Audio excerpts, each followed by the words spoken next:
Yes my dear friends, स्वागत है आपका अपने YouTube channel GDP maths hub में। इस वीडियो में हम बात करने वाले हैं रीड की, जो हमारी स्पेशल सीरीज चल रही थी उसके अंदर हम फर्स्ट यूनिट का एक और टॉपिक करने जा रहे हैं, घन और घनमूल। क्यूब एंड क्यूब रूट पे हम बात करेंगे। तो सबसे पहले हम बात करते हैं कि क्यूब होता क्या है। अगर किसी संख्या का घातांक 3 है, यानी कि जो उसका एक्सपोनेंट है वो 3 है, तो उसका मीनिंग होता है उस संख्या को खुद से क्या करना है, 3 टाइम मल्टीप्लाई करना है। तो जो मल्टीप्लाई करने पे हमें वैल्यू मिलेगी वो क्या होता है, इस संख्या ए का घन होता है। ये इसका क्या होता है, क्यूब होता है। फॉर एग्जाम्पल मैंने लिखा 2 का cube, that is 2 into 2 into 2, 3 time multiply होगा तो ये आ गया आपके पास 8। तो 8 क्या है, 2 का क्या है, क्यूब है। क्या है, 2 का क्यूब है। और जो आपके पास 2 है वो क्या है, 8 का घनमूल है। तो घनमूल के लिए हम बात करेंगे कि कौन सी संख्या का 3 बार मल्टीप्लाई हुआ है जिससे जाके हमें वो घन संख्या मिली है, वो क्यूब मिला है, तो उसको हम क्या कहते हैं, घनमूल कहते हैं। देखो घनमूल है वो रूट की ही फॉर्म से चलेगा, मूल की बात से चलेगा, तो उसका जो घनमूल का सिंबल है वो क्या आ जाता है, यहाँ पे 3 आ जाता है। तो इसका मतलब क्या होता है, अगर x की पावर ये क्यूब रूट है तो उसका होगा x की घात 1/3। ये उसका क्या होता है, मीनिंग होता है। तो जैसे मैंने लिख दिया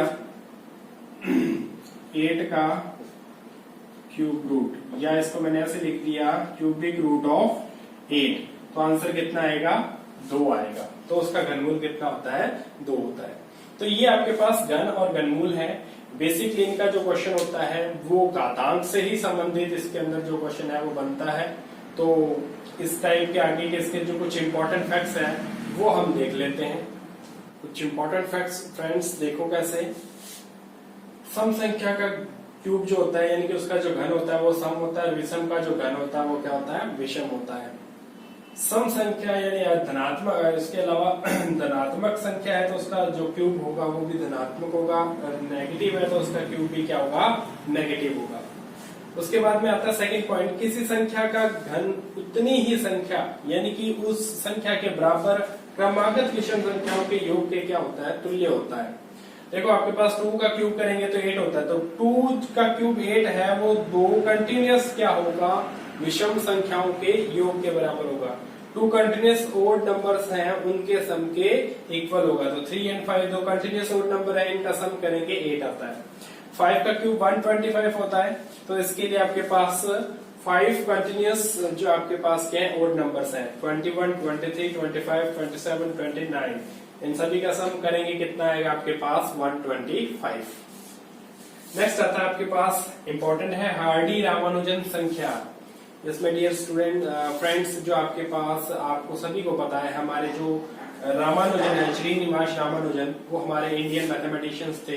तो ये उनका और एक उनके जो जीएच हार्डी जो हमारे प्रोफेसर थे, तो आपके पास ये जो दोनों के कॉम्बिनेशन से एक नंबर है, उन दोनों ने इसका सडनली इन्वेंट किया था।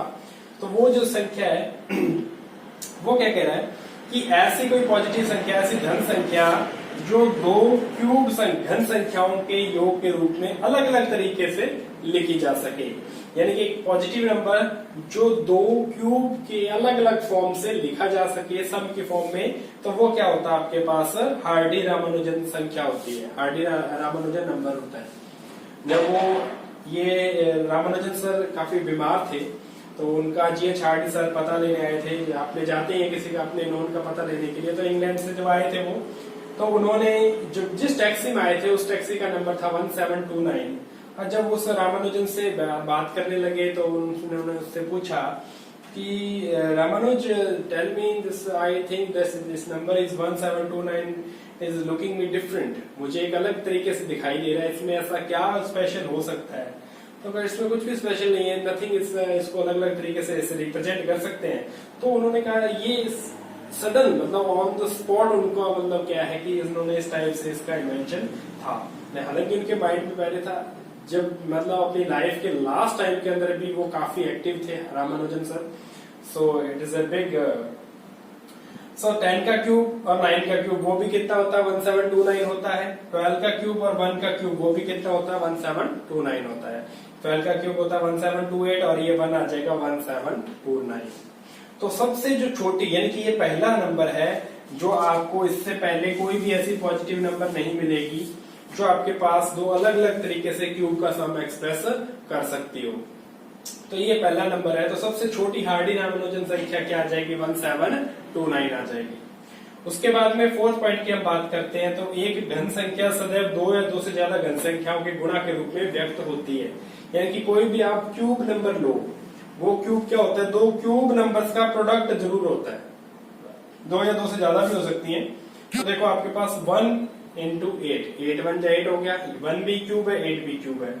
64, 1 इंटू 8 इंटू 8, 1 इंटू 64 भी हो सकता है। तो यहाँ 1 भी है क्यूब नंबर है, 8 भी क्यूब नंबर है, 8 दोबारा क्यूब नंबर है। 1 और मोर जो आपके पास क्या है, 2 और मोर जो क्यूब नंबर है उनके प्रोडक्ट के फॉर्म में लिखा जा सकता है। 216 है, इसको मैं लिख सकता हूँ 27 इंटू 8 है। 27 क्या आपके पास क्यूब है, ये आपके पास 8 भी क्या है क्यूब नंबर है। तो दो क्यूब नंबर के प्रोडक्ट की फॉर्म में इसको लिखा गया है।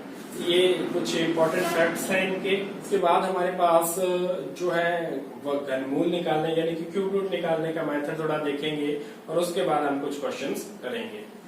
घनमूल के लिए हम देखते हैं कि घनमूल कैसे निकाला जाए। तो आपके पास अभाज्य गुणनखंड विधि है। तो हमारे पास जो नंबर होगा हम उसका घनमूल निकालने के लिए उसका अभाज्य गुणनखंड करेंगे। फॉर एग्जाम्पल हमने एक नंबर दिया 1000 का हम क्या करते हैं, आप सबसे पहले उसका क्या करेंगे, अभाज्य गुणनखंड यानी कि प्राइम फैक्टराइजेशन करेंगे। तो 2 से गया 500, 2 से गया 250, अगेन 2 से डिवाइड किया 125, 2 से नहीं जाता, 3 से नहीं जाता, 5 से जाएगा 25, अगेन 5 से गया 5, अगेन 5 से गया 1। तो देखो जब आप इसका क्यूब रूट निकालोगे, घनमूल निकालोगे, तो ये आ जाएगा 2 इंटू 2 इंटू 2।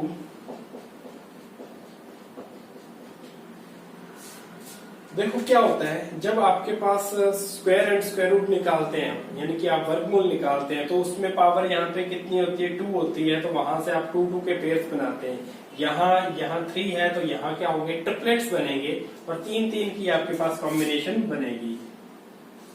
और जैसे ही हम उसका रूट निकालेंगे तो जो रूट में से आपके पास क्या होगा कि ट्रिपलेट में से एक नंबर क्या आएगा, बाहर आएगा। तो यहाँ 2 आ गया, यहाँ से क्या आ गया 5, तो कितना आ गया 10।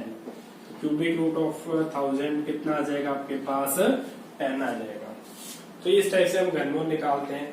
अब इसके अलावा कि कहाँ इनका यूज होता है, तो इसमें आपके पास क्वेश्चन ये बनता है कि कोई संख्या जो है वो पूर्ण घन संख्या नहीं है, उसको किसी संख्या का डिवाइड करना है या किस संख्या से मल्टीप्लाई करना है ताकि वो क्या बन जाए, एक पूर्ण घन संख्या बन जाए। तो इस टाइप के क्वेश्चन इसके ऊपर बन सकते हैं। तो देखो आपके कुछ क्वेश्चंस हम लेते हैं। यस फ्रेंड्स, कुछ क्वेश्चंस देखते हैं हम इसके घन और घनमूल के। वह छोटी से छोटी संख्या ज्ञात करो जिसकी गुणा से 675 एक पूर्ण घन संख्या बन जाए। तो 675 को देखो गुणा करनी है, तो ये गुणा या भाग के लिए मैंने कहा कि आपने उसके अभाज्य गुणनखंड करने हैं। तो 675 का अभाज्य गुणनखंड करने आप स्टार्ट करें। तो देखो क्या होगा आपके पास ये 2 से डिवाइड नहीं होगा, अभाज्य गुणनखंड। उसके बाद में आपके पास 6 7 13 और 5 18, 3 से जा सकता है, 3 से जा सकता है। तो देखो आपके पास 2 2 5, ठीक है। तो ये आपके पास क्या हो गया, इसका अभाज्य गुणनखंड हम स्टार्ट किए। अब देखो 2 2 5 आगे आपके पास क्या ये जा सकता है 3 से, 2 2 4 और 5 9 बिल्कुल जा सकता है जी। कितने टाइम जाएगा आपके पास, ये 75 टाइम चला जाएगा, ठीक है। अगेन ये आपके पास जा सकता है 3 से, बिल्कुल जा सकता है जी। कितना आ जाएगा आपके पास 25। अगेन जा सकता है ये 5 से, तो 3 से नहीं जा सकता, तो 5 और ये 5 आ जाएगा आपके पास 1। तो अब अभाज्य गुणनखंड क्या हो गए उसके, 3 इंटू 3 इंटू 3 इंटू 5 इंटू 5। अब देखो इसका अगर आपने पूर्ण घन संख्या बनानी है तो देखो 3 का ट्रिपलेट बन रहा है, 3 का ट्रिपलेट यहाँ पे पूरा हो रहा है। 5 का यहाँ ट्रिपलेट नहीं बन रहा है, तो 5 का ट्रिपलेट नहीं बन रहा तो इसको आप 5 से मल्टीप्लाई करेंगे तो क्या हो जाएगा, ये 5 का भी ट्रिपलेट कंप्लीट हो जाएगा। तो ये क्या बन जाएंगे, पूर्ण घन संख्या। तो हमने किससे मल्टीप्लाई किया, 5 से, तो क्या आ जाएगा आंसर, 5 आ जाएगा। नेक्स्ट सेकंड में देखो, 2500 को कौन सी संख्या से भाग किया जाए कि वो पूर्ण घन बन जाए, यानी कि 2500 में आप कौन सी संख्या का भाग देंगे कि एक पूर्ण घन संख्या बन जाए। तो देखो आपके पास इसके भी आप भाज्य गुणनखंड हम करते हैं। 2500 में आपने 2 का भाग दिया, 1250, 2 का अगेन भाग दिया, यह आ जाएगा 625।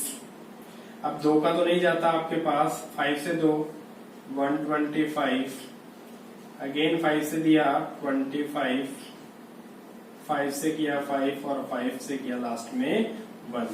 तो ये आ गया आपके पास 2 into 2 into 5 into 5 into 5 into 5। तो देखो ये इसके क्या आ गए, अभाज्य गुणनखंड आ गए।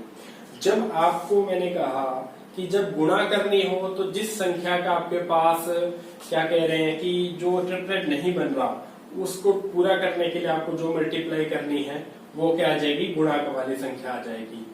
अब जब भाग करने की बात आती है तो जिसका ट्रिपलेट नहीं बन रहा उसका पूरा क्या कर देंगे, हम डिवाइड कर देंगे। तो ट्रिपलेट्स बनाते हैं, इसका 5 का इधर ट्रिपलेट बन रहा है, इनका तीनों का ट्रिपलेट पूरा नहीं हो रहा, तो हम इनका ट्रिपलेट बनाने डिवाइड करना है, तो इन तीनों से डिवाइड कर देंगे। 2 2 जा 4 4 5 जा 20, 20 से पूरा डिवाइड कर देंगे तो ये खत्म हो जाएगा। ये क्या रह जाएगी, एक पूर्ण घन संख्या रह जाएगी। तो कितना आ जाएगा आपके पास, 2 2 जा 4 4 5 जा 20, 20 से भाग आपको देना पड़ेगा।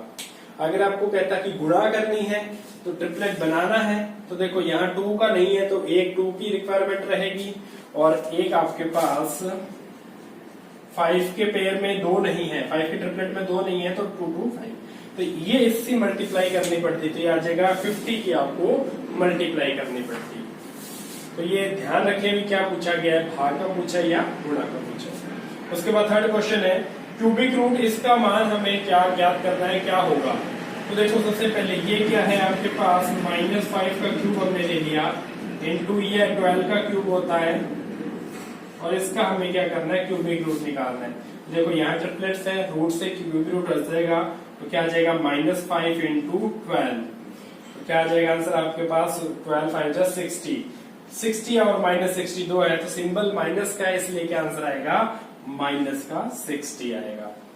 तो ये कुछ क्वेश्चंस हैं, बाकी के और क्वेश्चंस नेक्स्ट वीडियोस के अंदर आपको मिल जाएंगे friends, and keep your preparation boosting. Thanks for watching the video.